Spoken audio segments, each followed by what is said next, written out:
மலக்காலிட்டு உத்தரவு வாங்கி மலக்காளி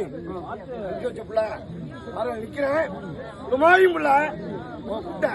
பரிபூர்ண உத்தரவு ஏத்து என்னுடைய கிராமத்து பிள்ளைங்களோட சபையில நின்றுட்டு இருக்கேன். இதெல்லாம் நான் போட்ட பிச்சை.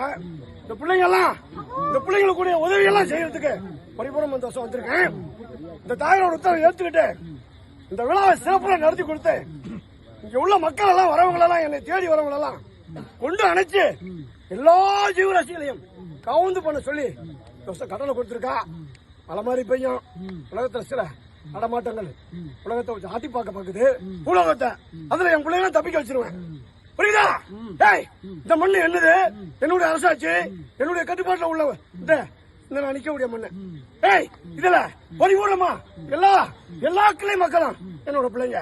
நானு பாரபட்ச பார்க்காம எல்லாத்துக்கும் உதவி செய்ய காத்திருக்கேன். கீழே மேல மேல மேல இருக்கு சமமான ஆளு.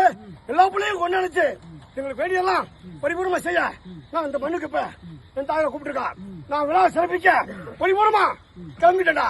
இந்த மக்களையும் இந்த கிராமத்தையும் என்னை நம்பி வர எல்லா பிள்ளைகளுக்கும் பரிபூர்ணமா காவலாளியா, கற்பனை சுவாமியா, மலக்காளி பிள்ளையா பரிபூர்ணம் பண்ணிவிட்டா.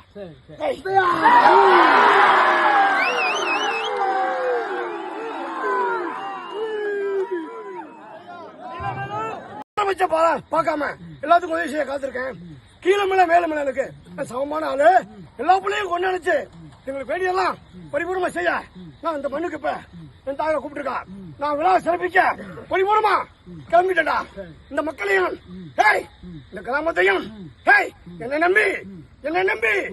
நம்பி வர எல்லா பிள்ளைகளுக்கும் பரிபூர்ணமா காவலாளியா, கற்பனை சுவாமியா, மலக்காளி பிள்ளையா